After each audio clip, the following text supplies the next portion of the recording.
भोपाल में मिमिक्री विवाद पर बीजेपी ने किया प्रदर्शन, साथ ही राहुल गांधी समेत नेताओं का जलाया पुतला। इस दौरान भाजपा प्रदेश अध्यक्ष बीडी शर्मा का भी बयान आया। उन्होंने कहा कि सोनिया गांधी और राहुल गांधी को माफी मांगना चाहिए। उन्होंने सर्वोच्च संवैधानिक पद का अपमान किया है।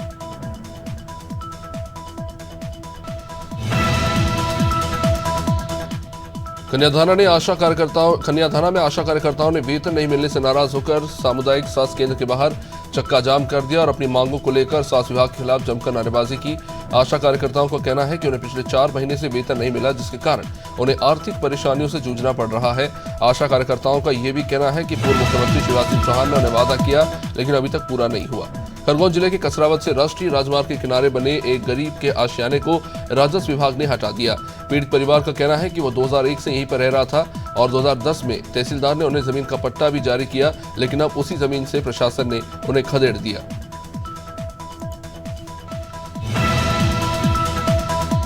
देवास कलेक्टर ऋषभ गुप्ता ने जिला सीईओ के साथ बागली क्षेत्र का दौरा किया। इस दौरान दोनों जनपद की सेवन्या खुर्द ग्राम पंचायत के कुप गांव पहुंचे और गांव के बीच चौपाल लगाकर ग्रामीणों से संवाद किया। बता दें कि कुप गांव के लोगों ने विधानसभा चुनाव में मतदान का बहिष्कार किया। एसडीएम की समझाइश के बाद दोपहर बाद मतदान किया गया था। दरअसल सरकार गांव के तालाब का विस्तारीकरण करवा रही थी, जिसका ग्रामीण विरोध कर रहे थे। भाजपा ने ऐसा काम शुरू कर दिया, इससे उसके अपने ही लोकसभा सांसदों की सांसें अटक गई। सांसदों को परेशानी में डालने का सबब एक सर्वे बना, जो प्रधानमंत्री मोदी के नमो ऐप के माध्यम से शुरू हुआ। नमो ऐप के जनमन सर्वेक्षण में लोकसभा सांसदों के प्रदर्शन के बारे में जनता से सीधा फीडबैक लिया गया।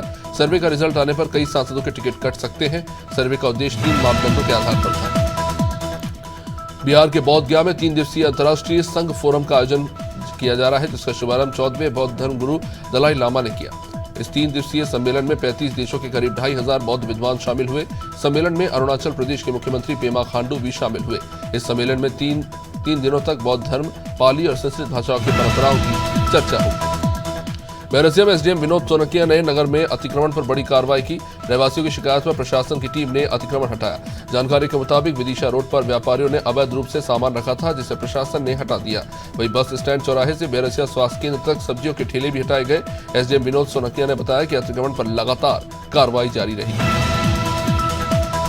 मध्य प्रदेश में करीब 32 साल से संघर्ष कर रहे हुकुमचंद मिल के मजदूरों को राहत मिली है। मुख्यमंत्री डॉक्टर मोहन यादव ने इंदौर की हुकुमचंद मिल के मजदूरों को मिलने वाली 464 करोड़ की बकाया राशि को स्वीकृति प्रदान कर दी है और इसी के साथ अब मिल मजदूरों की बकाया राशि के भुगतान का रास्ता साफ हो गया है। बता दें कि यह मिल 12 दिसंबर 1991 को बंद हुआ था, जिसके बाद मजदूरों ने अपने हक के लिए अदालत का रास्ता अपनाया। वहीं अरुणाचल प्रदेश के सीएम पेमा खांडू ने बौद्ध गया के गेस्ट हाउस का विधिवत उद्घाटन किया। साथ ही गेस्ट हाउस में घूमकर जायजा भी लिया और गेस्ट हाउस की तारीफ भी की। बता दें कि बौद्ध गया में अरुणाचल प्रदेश का गेस्ट हाउस बनाया गया है, जिसका उद्घाटन करने के लिए सीएम खांडू बौद्ध गया पहुंचे। इस दौरान उन्होंने पीएम मोदी के कार्यकाल की तारीफ की और अरुणाचल प्रदेश से सीधा गया के लिए विमान की सेवा की शुरुआत करने की घोषणा की।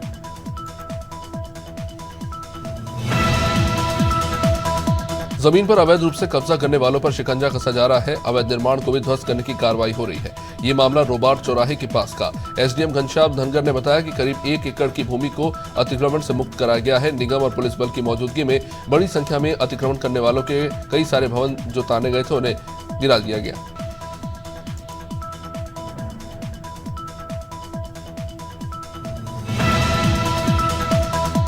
मध्य प्रदेश कांग्रेस कमेटी के अध्यक्ष जीतू पटवारी ने अपना पदभार ग्रहण किया, जिसके बाद उन्होंने कहा कि हम विधानसभा चुनाव में हारी जरूर है, लेकिन जितना बड़ा झटका लगता है उतनी बड़ी कामयाबी मिलती है। इस दौरान उन्होंने बीजेपी को अपने मैनिफेस्टो के वादे निभाने की बात कही। साथ ही बीजेपी पर जमकर निशाना साधा। पटवारी ने कहा कि बीजेपी ने विधानसभा से पंडित जवाहरलाल नेहरू की तस्वीर निकालकर अन्याय किया।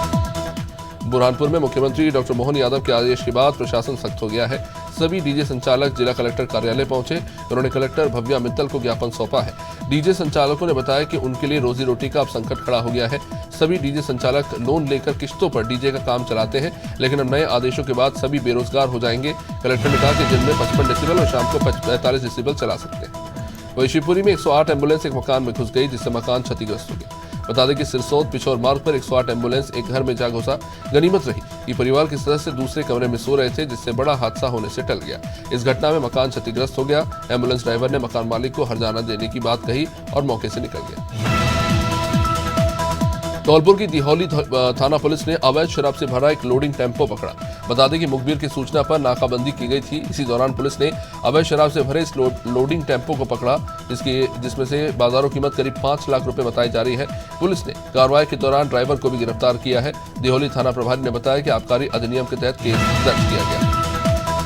धौलपुर में जमीन विवाद को लेकर एक ही परिवार के लोगों में लाठी डंडे चल गए। मारपीट में आधा दर्जन लोग घायल हो गए। ये मामला सदर थाना क्षेत्र के नेकपुर गांव का है। एक ही परिवार के सदस्यों में कुछ विवाद हुआ था। मारपीट में दोनों पक्षों की कुल 4 महिलाओं सहित आधा दर्जन लोग घायल हो गए, जिन्हें उपचार के लिए जिला चिकित्सालय पहुंचाना पड़ा। कोरोना के नए वेरिएंट को लेकर छत्तीसगढ़ स्वास्थ्य विभाग ने गाइडलाइन जारी की है। केंद्र सरकार ने केरल में कोरोना के सब वेरिएंट JN1 का पहला मामला सामने आने के बाद इन्फ्लुएंजा सांस संबंधी शिकायतों पर विशेष निगरानी के निर्देश दिए हैं। वहीं छत्तीसगढ़ सरकार भी कोरोना को लेकर सतर्क है। स्वास्थ्य विभाग के अपर सचिव रेणु ने राज्य के सभी कलेक्टर्स को कोरोना संक्रमण के सर्विलेंस, बचाव और रोकथाम को लेकर निर्देश दिए। राजधानी रायपुर में बदमाशों के हौसले बुलंद हो चले हैं। ओडिशा के एक युवक ने नल व्यापारी को दिन दहाड़े गोली मार दी। गोलीबारी के बाद लोगों में वहां दहशत है।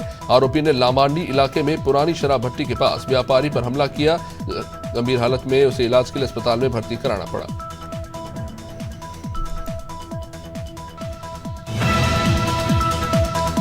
राजनांदगांव में पुलिस ने 2 साल बाद अंधी कत्ल का खुलासा किया। पुलिस ने हत्या के 4 आरोपियों को गिरफ्तार किया है। ये पूरा मामला बोरतालाब थाना क्षेत्र का।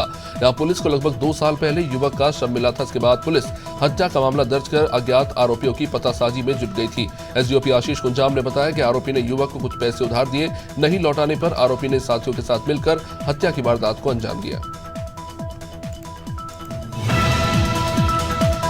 प्रदेश में ऑनलाइन ठगी के मामले लगातार बढ़ते जा रहे हैं। ऑनलाइन फ्रॉड से जुड़ा एक और मामला राजधानी रायपुर के टिकरापारा थाना क्षेत्र में देखने को मिला, जहां आरोपी ने पीड़ित के बैंक के खाते से लगभग 25,77,500 रुपए की अलग अलग रकम निकाल ली। पीड़ित ने बताया कि आरोपी ने फोन कर फाइनेंस की बात की और उसके बाद उसके खाते से रकम निकलते चले गए।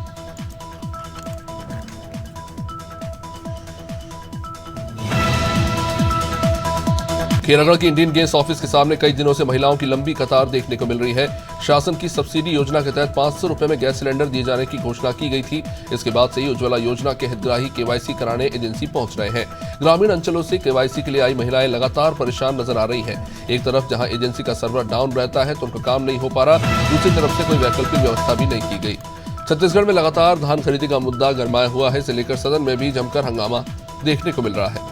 कांग्रेस का कहना है कि धान खरीदी करने में भाजपा देरी कर रही है, तो वही कांग्रेस के आरोपों पर पूर्व मंत्री और विधायक ब्रजमोहन अग्रवाल ने कहा कि मोदी की गारंटी को पूरा किया जाएगा। प्रदेश में 3,100 रुपए में ही धान खरीदी प्रति क्विंटल की जाएगी। रायपुर में हुई गोलीकांड को लेकर कांग्रेस ने बीजेपी सरकार पर निशाना साधा। कांग्रेस संचार प्रमुख सुशील आनंद शुक्ला ने कहा कि भाजपा की सरकार बने हफ्ता भर भी नहीं हुआ और प्रदेश में अपराधियों के हौसले बढ़ चले हैं। अपराधी बेलगाम हो चुके हैं, सरेआम हत्याएं हो रही हैं। उन्होंने कहा कि राजधानी रायपुर में एक बार फिर वही आतंक का दौर वापस लौट आया है। छत्तीसगढ़ में नक्सलवाद को लेकर विधानसभा के शीतकालीन सत्र के दूसरे दिन भी जमकर हंगामा हुआ, जिसके चलते विधानसभा को स्थगित करना पड़ा। भाजपा प्रदेश प्रवक्ता संजय श्रीवास्तव ने कहा कि नक्सलवाद कांग्रेस के संरक्षण के कारण तेजी से बढ़ा, लेकिन अब प्रदेश में भाजपा की सरकार आई है और अब बीजेपी ही नक्सलवाद को खत्म करेगी।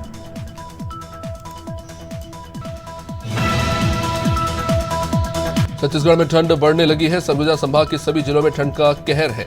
सबसे न्यूनतम तापमान अंबिकापुर में 7.7 डिग्री सेल्सियस दर्ज किया गया, तो वहीं रायपुर में 13.5 डिग्री तापमान रहा। माना एयरपोर्ट में 12.6, बिलासपुर में 14 और पिंडरा रोड में 10 डिग्री तापमान दर्ज किया गया है। मौसम विभाग के मुताबिक उत्तर दिशा से ठंडी और शुष्क हवा आने की संभावना है। रायपुर में नेता प्रतिपक्ष चरणदास महंत की अध्यक्षता में विधायक दल की बैठक हुई। इस बैठक में पार्टी के कई दिग्गज नेता शामिल हुए, जिस दौरान चरणदास महंत ने कहा कि आने वाले समय में कांग्रेस विपक्ष में रहकर प्रदेश की जनता के मुद्दे निरंतर उठाती रहेगी और सत्तावादी भाजपा के सामने एक मजबूत विपक्ष के रूप में काम करेगी।